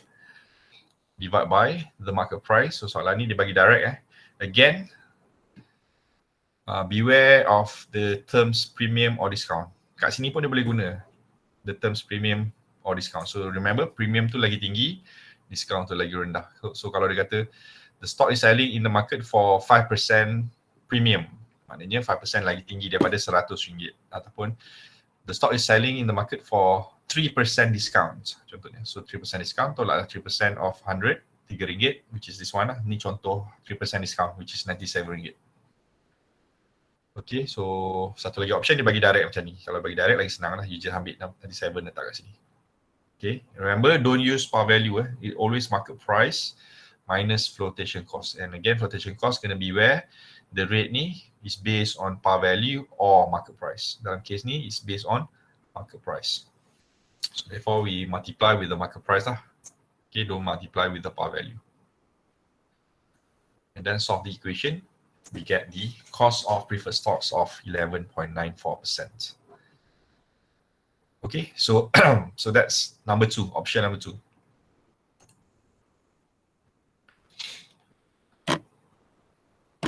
Okay, so the last option, the common equity. Okay, the common equity ataupun the common stocks. Right. So this would be the final party to receive payment. So kita ingat tadi kita ada bond number 1 and then kita ada preferred number 2 and common equity will be the last one. Kenapa dia terima takhir? Because common equity actually refers to the owner. Okay. So whoever owns common equity, they are one of the owners of the company. Okay, because equity here refers to ownership. Okay, ownership. So therefore, siapa yang ada common stock, they are actually owners of the company. Okay, walaupun kita ada ramai lah, obviously there will be thousands or millions of owners maybe, ataupun selalunya tak sampai million lah, thousands can possibly be owners of the company. Okay, dia ada share dalam company tu. So it represents ownership and the ownership position will depends on the amount. So kalau you ada satu lot tu, you janganlah claim tu company you punya. Okay, so the more units that you have, that indicates that your position dalam company tu lah. So kalau you ada majority of the shares, kalau share dia ada 10 juta contohnya, you ada 8 juta units, tu you punya company lah. Tapi kalau you ada satu lot saja, as you all know, one lot equivalent to 100 units kan. So janganlah you claim company tu. Memanglah you technically the owners of the company, tapi you're very very small in terms of numbers. Okay, the position will depends on the amount of shares you own. Okay, so common stockholders are the real owners of the company, and obviously sebab you own the company tu, you akan bear the more risk as compared to preferred and also lenders here ni means bondholders lah. Okay, so remember the sequence for the last time I tulis ni. Ingat sequence ni, number 1 is the bondholders yang akan terima dulu. Number 2 is the preferred stockholders. Number 3 is the common stockholders. Okay, these are the owners. The other two bukan bondholders dengan preferred stockholders are not the owners of the company. They just technically lenders lah daripada luar. Okay. And dari segi risiko, obviously dia go down like this lah. Nilai paling tinggi risiko, ni kat tengah-tengah, bond will be the lowest. Right, some characteristics. Kalau tadi bond kita ada 1,000, preferred kita ada RM100, but for common stockholders, the par value ni dia tak ada yang standard. There's no such fixed par value. It all depends on the company. Okay, so the stock's par value is an arbitrary value that indicates the minimum amount money stockholders has put up. So ni kita boleh nampak par value ni dalam account. Okay, in the account, in the common stock section, dalam common stocks, we can see what will be the par value ataupun the book value of the company stocks. Okay, we have also the retained earnings. Ni semua part of our equity lah, common equity, kita ada retained earnings. Total cumulative value yang kita invest every year, and also paid-in capital. Okay, shows the difference between stocks par value when the stockholders paid and when they bought newly issued. Okay. So some privileges for common stockholders. Walaupun dari segi risiko dia tanggung paling tinggi, tapi obviously ada kelebihan as a common stockholders. Number one, you have control, especially if you are the dominant one dalam company tu. So what kind of control? Kalau you ada minority pun you boleh involve, let's say in voting. Okay, you boleh vote, ada hak untuk membuat voting. Kalau ada AGM contohnya. So you can involve in this decision making process. Okay, you can use proxy, you can have a preemptive rights. Preemptive right ni maksudnya rights to subscribe additional shares.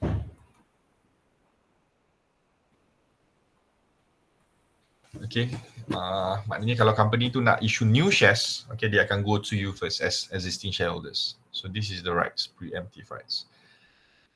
And limited liability ni kalau kita cerita pasal structure of corporation lah, you all tahu kot. Kalau dia ni for very first topic kita dah discuss kot. Kita ada sole proprietorship dengan partnership, and then kita ada corporation. So kalau sole proprietorship dengan partnership, they have unlimited liability. So meaning the debt that you have as a company, kalau company tu ada hutang, you have to pay or you have to settle the debts even if you have to use your own money. Tu kalau unlimited liability. So kalau sole proprietorship dengan partnership, macam tu structure dia. So kalau company yang you set up tu berhutang, you need to use your own money to settle the debt. Kalau lah business tu tak ada duit nak bayar dah. Okay, but for corporations, okay, as a owner of the company, okay, kalau you invest RM10,000 in the corporations, your hutang ataupun your liability tertakluk pada that RM10,000 yang you invest. So dia tak akan lebih daripada itu. So you don't have to sell your own property in order to settle the company's punya debts. Because company is a limited liability. Itu keuntungan dia lah. So kalau company you buka, katakanlah you ada RM10,000, you set up sole proprietorship company, so you invest 10,000 to set up the business. Tiba-tiba company tu hutang 20,000. Okay, 10,000 tadi memang dah gone lah. You dah invest kan 10,000. So ada hutang lagi 10,000, you have to sell your own ataupun you have to pay your own money. So maknanya liability you open-ended. Tengoklah kalau business tu hutang lebih banyak, so you have to pay more. Okay, so dia unlimited liability. Okay, tetapi kalau you invest in corporation 10,000, so if the company losing money and needs to pay their creditors, your liability tu tertakluk pada that 10,000 only, not more than that. Okay, so that's the advantage lah if you invest in common stocks. Okay, so we have two valuations. So kita tak tengok ni, you don't use the zero stocks. Kita go straight to the second one. Kita gunakan model yang ni, constant growth stocks ataupun golden growth model. Okay, so the formula is like this. Okay, again, you use the symbol K, cost of common stocks. Okay, KCS. So the formula is D0 here. multiply with 1 plus G. So this one is actually refers to next dividend. Okay, ataupun D1. So technically this is D1. So kalau dalam dividend untuk common stocks, kalau kita letak D0, it refers to current dividend. Kalau D1, next dividend.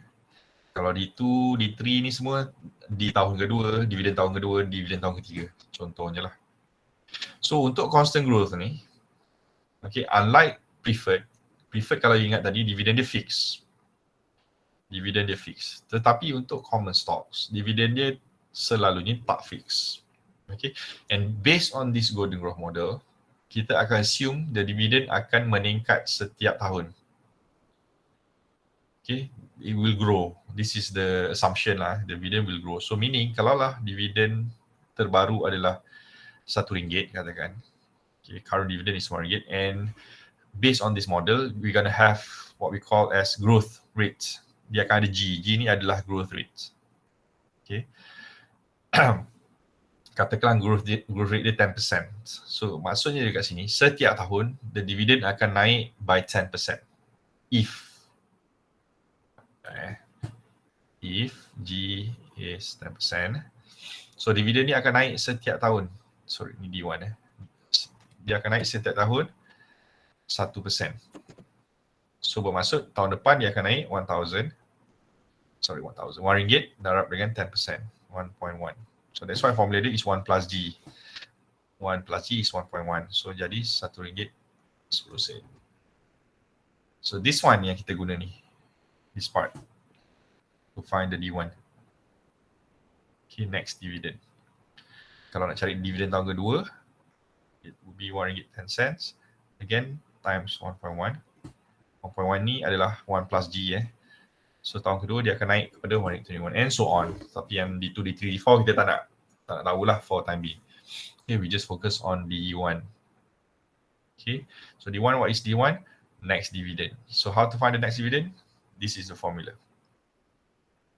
Okay, D0, which is current dividend, multiply with 1 plus G. What is G? G is the growth rate. Okay, G, growth rate. So ini je sebenarnya yang berbeza, and also the dividend lah. Sebab kalau preferred tadi, we don't care about growth sebab dividend dia fix. So kalau dia RM5 kat sini, RM5. Kalau RM11, RM11 every year. So we don't have this growth rate. Tetapi untuk constant, especially using golden growth model, we're gonna measure using D1. Specifically D1 divide by, sama macam tadi, market price minus flotation cost. Okay, in brackets, plus the growth rates. Okay, plus the growth rates. Okay, so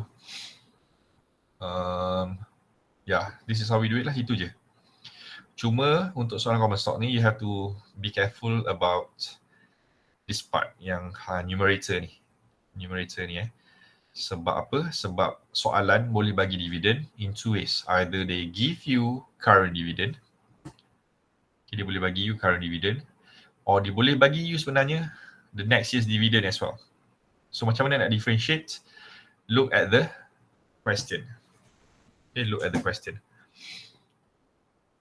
So kalau dikata the current dividend, maknanya kita guna D0. Tapi kalau dia use the word next year's dividend contohnya, so it actually refers to D1. So kalau dia dah kata next year's dividend, okay, you jangan darab 1 plus G lagi.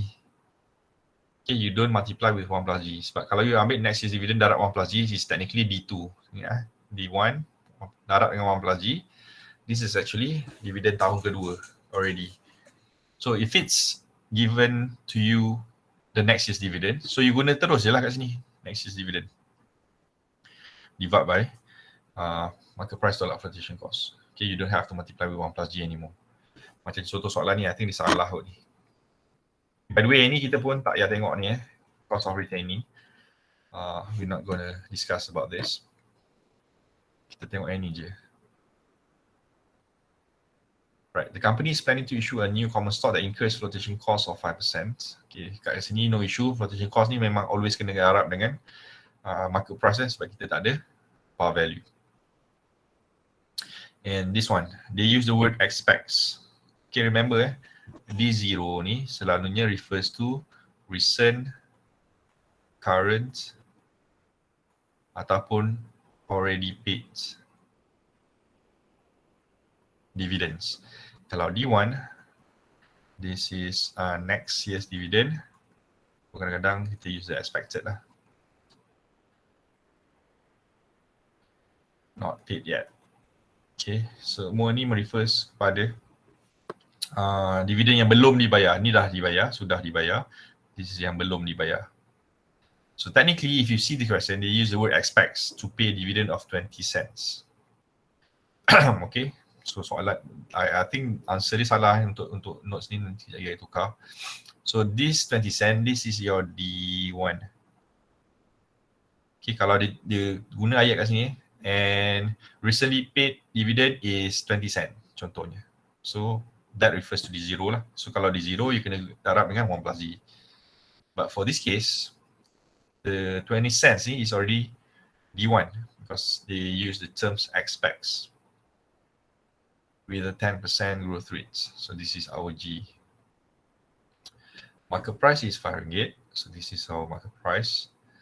And lain ni kita tak payah tengok lah tax rate ke brokerage fees ke tak ada sebab kita tak calculate KRE. Kita just nak focus on KCS saja, cost of common stocks. So KCS would be, okay, dividend, remember this is D1 already, so we use 20 cent je kat sini. Okay, again remember kalau lah dia kata recently paid 20 cent, then kita kena darab dengan 1 plus G. G dia adalah 10% tadi. So dalam case ni kita tak payah darab because this is our D1 already. Market price dia adalah RM5. Okay. Flotation cost dia adalah 5%. So 5% of RM5 is 25 cent lah kot 5 cents. Okay. And don't forget to plus with growth rate G dia 0.1. So kita settle yang ni dulu. Okay, baru tambah dengan 0.1.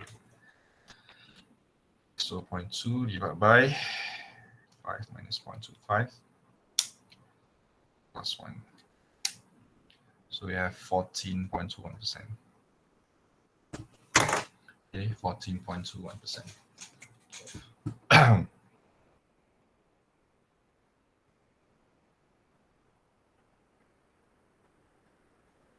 Okay. So kat sini patutnya tukar ni setiap tahun nak tukar, terlupa je nak tukar. Ini kalau dia D1 kalau dia D0. Dalam case ni 20 cent is not D0, this is D1, expected to pay. Okay, boleh ingat nanti tukar nombor kat sini. Already paid ataupun recently paid dividend of 20 cent. Okay, dalam case ni it's not it's expected to pay, so that's your D1. So D1 kita tak perlu darab, so 20 cents sifat ni, so tadi kita dapat 14.21%.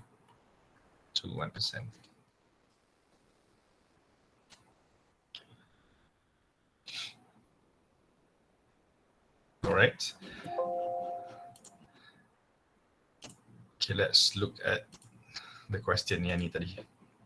Kita besarkan ni dulu. So the option untuk common stocks dekat sini. So again, they use the terms expected. Okay, the firm is expected to pay dividend of 350 per share. So this is your D1. Okay, just nak share dengan you, maybe kita tengok soalan ni kejap. Just nak compare je.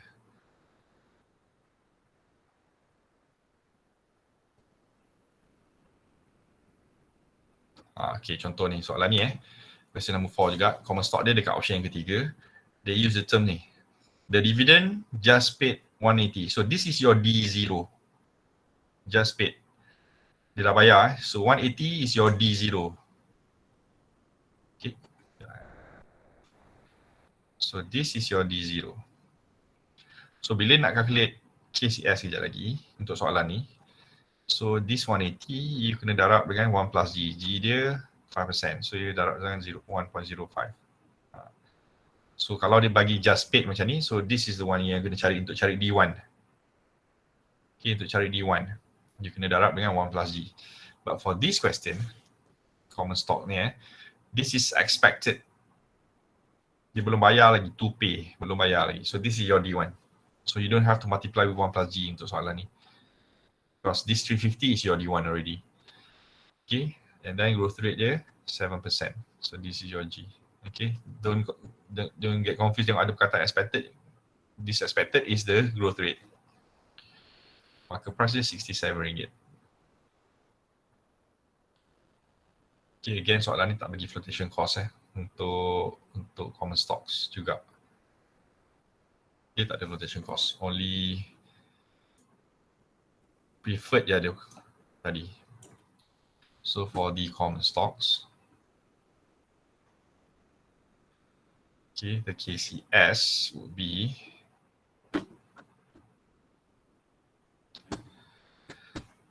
D1 dia adalah RM3.50. Okay. The market price is RM67. And the flotation cost tak ada, so kosong. And the growth rate is 7%, 0.07. So 3.5 divided by 67 plus 0.7%.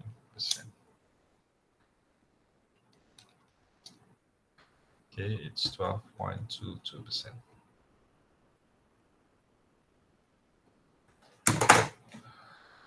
Okay, ni pun tak adalah susah sangat nak kira. It's very straightforward. Cuma I remind you again, the dividend tu, read the question carefully. Okay, whether the commonly used ataupun the common terms they use. Okay, D0 selalunya dia kata recent, already paid, just paid. Ada perkataan just kat tadi, just kat sini. Okay, so all of this refers to dividend yang sudah dibayar, already paid. Okay, so these are the common terms they use: recent, current, just, already. Okay, kalau they use the word next, expected, apa lagi term saya guna? Selalunya antara dua ni, next year's dividend, next year's dividend, the next dividend, the expected dividend. Okay, yang menunjukkan belum bayar lagi. This is your D1. Okay, remember the formula for KCS is D1. So the whole formula here refers to D1. Okay, D1. So kalau lah soalan tu dah bagi D1, you don't have to multiply with 1 plus G anymore, because kalau you darab dengan 1 plus G, it will be D2 sebenarnya. Okay, which is not the case. So I recap, if they give you D1 already, use D1 straight away. But if they give you D0, you have to multiply with 1 plus G. Okay, just be careful on that matter lah. Untuk dividend, untuk common stocks for common stocks. Untuk preferred, don't have to worry sebab dividendnya always fixed, tak berubah. So don't have any issue about that. Dan satu lagi about flotation cost jugalah. Cuma dalam case ni tak ada flotation cost. Okay, ada soalan.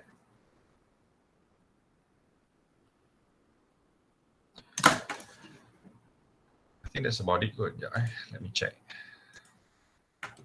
Okay, ada satu lagi, sorry. One final part. So cost of hari ini you don't have to worry, tak payah tengok pun. Kita ada tiga. Kita ada tiga option tadi. Kita ada, tulis kat sini kita ada bond, kita ada number 2 preferred, dan kita ada tiga common stocks. Kita ada tiga options kat sini. And dengar macam ada soalan is it? Tak ada. Okay. Untuk soalan ni, kita dah calculate tadi kan. We have 4.2, 11.94 dengan 12.22. So selalunya soalan at the end dia akan tanya, justify the best alternative. Okay, justify the best. So how to consider the best? Whichever the cheapest lah, whichever the lowest. Okay, mana yang paling rendah will be the best. So dalam case ni, mana yang paling rendah? This one. Okay, so in our case here, untuk this question, the cheapest will be bond. Okay, so you dah cakap lah, the best alternative for borrower corporation is bond because it offers the cheapest rate. So sama je macam sebelum ni untuk short term pun sama, the justification is the same.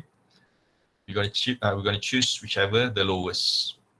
Okay, so dalam case ni, the best alternative for borrower corporation is bond because it offers the lowest rate. That's it. Itu je you jawab untuk dapatkan 2 marks. Okay, for 2 marks. Now, ada satu lagi.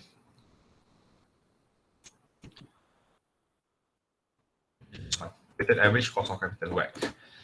Okay, remember tadi untuk soalan tadi yang borrower corporation tu, they have 3 options and then they choose bond. Sebab bond yang paling murah kan.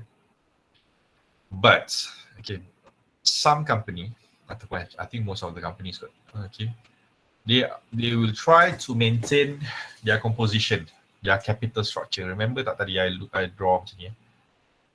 Our balance sheet, kita ada assets, kita ada liability. In our case, liability ni debt, debts and equity. Okay, so when we talk about capital structure ataupun composition ni, right? Dia refers kepada how this liability equity punya structure. So meaning contohnya, if we have assets worth 100 million katakanlah, if the asset is 100 million, we know the total will be 100 million juga kan, but berapa persen from liability, berapa persen from equity. So let's say, okay, let's say lah, the liability consists of 30 million. Kita ada 30 million debt. So meaning kalau 30 million debt, so equity will be 70 million. Okay, sebab total must be 100 kan, 100 million. So for this 100 million worth of assets, maksudnya 30% ataupun 30 million of it, they use debt and 70 million is based on equity. Okay, this is composition ataupun dalam bahasa science, dalam bahasa finance, this is capital structure. Okay, the capital structure of the company, right? So if you want to convert into percentage, sebab I guna figure yang senang nak kira kan, so this technically would be 30%, this would be 70%. Okay, but now imagine kalau lah company ni nak raise 10 million ringgit, dia nak raise 10 million, dia need additional 10 million. So what does it mean? The 10 million akan masuk dekat asset dia sebab dia akan dapat funding kan, so money akan masuk kat sini akan jadi 110. So the new one akan jadi 110 million. 110. So kalau imagine kalau the 10 million additional ni, dia guna bond, sebab bond tadi paling cheap kan, the cheapest dia guna bond. So the 10 million akan naik kat sini, jadi 40 million. And this will remain at 70 lah. So will this 30-70 akan remain the same? Obviously not. So contohnya lah, kalau 40 million tu sekarang 110. So dia dah jadi 36% dah kat sini. Okay, this will be 36%. So ni dah reduce to 64%. So our composition dah lari kat sini. Tu kalau 10 million lah, kalau 20 million, 30 million. So obviously kalau you guna semua dekat debt saja contohnya, so dia akan rosakkan your capital structure. Dia akan alter your capital structure. So for company, sometimes they don't want to do that. So apa cara dia nak make sure that this composition remain the same? Maksudnya dia kena guna semua lah. They have to use all 3 options. So kalau dia perlu 10 million, so maknanya some portion, which is 30%, dia guna, maknanya 30% of 10, maknanya 3 million dia akan issue debt, 7 million lagi dia akan issue equity. So that's, by doing that, they can maintain the composition. And bila dia maintain composition, maknanya dia kena ambil semua options. So sebagai issuer, they need to know what will be the average cost sekarang ni sebab dia guna semua kan. So that's why kita ada weighted average cost of capital. So kita akan ambil semua options, right? And kita kena calculate lah what will be the weighted average. Okay, why they use weighted? Sebab kita ada percentage ni. So we use this percentage as our weights. Okay, so we have to multiply the weights dengan the cost of financing.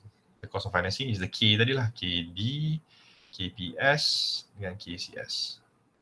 Alright, so every percentage ni kita kena darab dengan respective rates.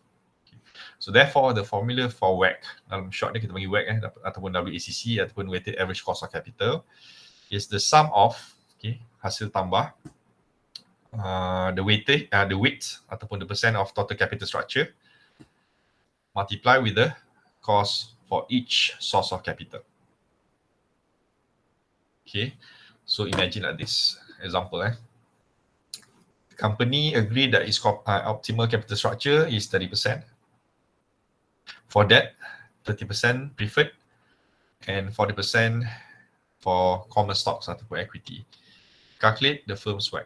Contohnya, inilah rate-nya. Kita gunanya, walaupun tadi ada tukar 14 point berapa tadi, katakanlah this is our cost untuk ketiga-tiga options. So in order to find the WACC, simply take the weight untuk setiap satu ni, 30% debt, 30% preferred, 40% common stocks, multiply respectively with the cost. So maknanya 30% darab 8.35 plus 30% darab 10.75 plus 40% darab dengan 14.63%. Okay, so hasil tambah dia, kita dapatlah the weighted average. Itu je in order to find WACC. Okay, WACC. Okay, I recap. To find the weighted average, okay, why we have this weighted average? We assume that the company will use all options. Okay, they use all options. So meaning kalau dia nak issue 10 million kat sini, so maksudnya guys, kat sini 3 million dia guna hutang, guna debt, guna bond. 3 million they use preferred and 4 million dia akan raise guna common stocks. Okay, so therefore kita ada 3 option yang diguna. So secara purata what will be the cost? Sebab kalau dia tak sama, kita tak boleh lah ambil 8.35 plus 10.75 plus 14.63 divide by 3. Itu simple average. Kita ambil 3 and dia bahagi 3. Itu simple average. In our case, we use weighted average because dia ada weight yang ni. 30%, 30%, 40%. Okay. Satu lagi tambahan. Ini kalau dia bagi direct macam ni. 30%, 30%, 30%. But what if kalau dia bagi you dalam bentuk value, dalam bentuk ringgit? Again, I bagi you simple value just in case senang kita nak kira. Kita ada debt, katakan kat sini, 30 million. Ya, guna bolehlah 30 million, malah nak fikir 30 million. And then kita ada preferred stocks, another 30 million. And common stocks, 40 million. Okay, dia tak bagi dalam percentage dia bagi dalam ringgit katakan. So how to convert into percentage? Kita totalkan dulu, which is 100 million. So each one kita bahagi dengan the total. So maknanya 30 million divided by 100, 30%. 30 divided by 100, 30%. 40 million divided by 100, 40%. Okay, 30, 40. And this is how we convert into percentage. So kalau dia tak bagi direct macam ni, dia akan bagi dalam bentuk ni. Dalam bentuk value like this. So therefore, in order to convert into percentage, you total up first. And then for each one, you divide by the total. Then the weight ni, okay, the percentage ni kita panggil weight. The weight ni kita kena multiply dengan respective cost. Okay, it's KD, KPS, KCS. KB, KD sama ni cost of bond ataupun cost of debt. Okay, so that's WACC, WACC, the final part. Alright, so we have 2 more topics to go. Right, we have time value of money. So time value of money tu mungkin I akan guna dalam maybe 20 minutes in our next meeting.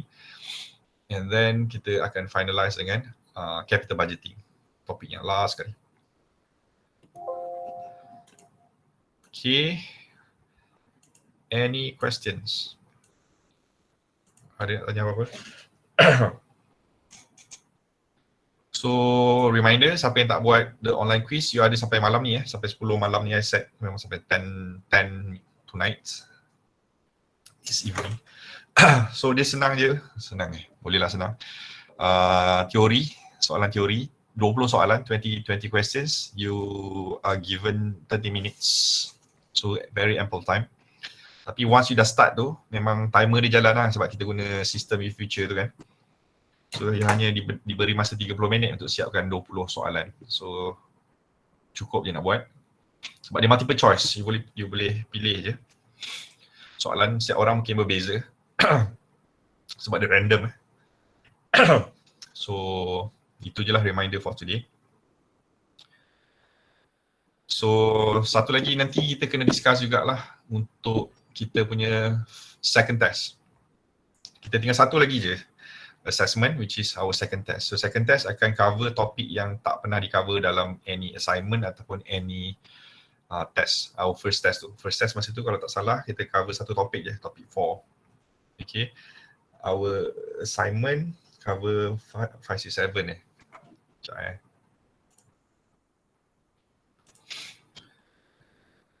Ya, 5, 6, 7 je. So kita ada topik 8, 9, 8 dah ke? Nanti I check balik lah short term financing, long term. Nanti ada 3, 4 topik yang tak cover lagi. So whichever topik yang tak cover lagi, kita akan cover dalam test 2. Remember test 2 ni equivalent macam your final lah. Sebab you don't have final kan. So test 2 is considered as your final exam. Cuma final exam ni tinggal topik yang tak cover lagi sahaja. Kalau final exam sebelum-sebelum ni, di cover semua. Hampir semua topik. So now untuk topik number 2, test number 2, kita cover topik yang belum masuk dalam any assessment sahaja. And dia bukan final assessment sebab kita topik paper ni tak ada final assessment, tak ada final exam. So test 2 tu lah pengganti final exam. Okay. So nanti kita kena decide lah bila nak buat test 2 tu. Sebab next, I don't think so kita buat masa kelas lah sebab kita ada 2 topik lagi. So kita akan buat selepas kita punya final meeting tu. Either you ada kelas lagi selepas next week and ada following meeting. Ke kita punya seminar tu seminar yang terakhir. I mean, dia ada sesi 1, sesi 2 tu kan. Kita punya sesi 1 ke sesi 2. Just let me know lah bila. Kalau tak, on Saturday pun boleh buat. Kalau tak, kita buat on Sunday yang you all free nanti. Okay, tapi tak lama selepas kita punya second meeting lah. Kita punya final meeting bila? 2 weeks from now kan? 11 Julai sir. Pada 11 Julai tu kita punya apa? Last meeting. Kita? Ya betul. Yang 18 you ada kelas? 18 tak ada. So 18 lah kita buat, boleh? For the second test. Boleh sir, saya follow majority ya. Okay, nanti kita blast balik dalam group. I akan propose 18 tu, nanti kita tengok respon. Okay, baik sir. Alright. So itu je for today. Thank you very much. As always, you boleh check je the video once it's available. Macam yang cakap tadi, kalau you nak tengok contoh untuk jawapan yang lain, you boleh tengok video di other group tu. Bahagian exercise tu sebab I akan guna selalunya soalan lain. Soalan daripada semester yang lain lah so that you can have options untuk compare. Okay, again, thank you very much and insyaAllah I'll see you guys berapa Julai tadi? 11 of July. 11. Alright. Assalamualaikum. Waalaikumsalam. Thank you sir. Okay, welcome. Thank you sir. Salam. Wassalam, thank you sir. Thank you sir. Salam, thank you.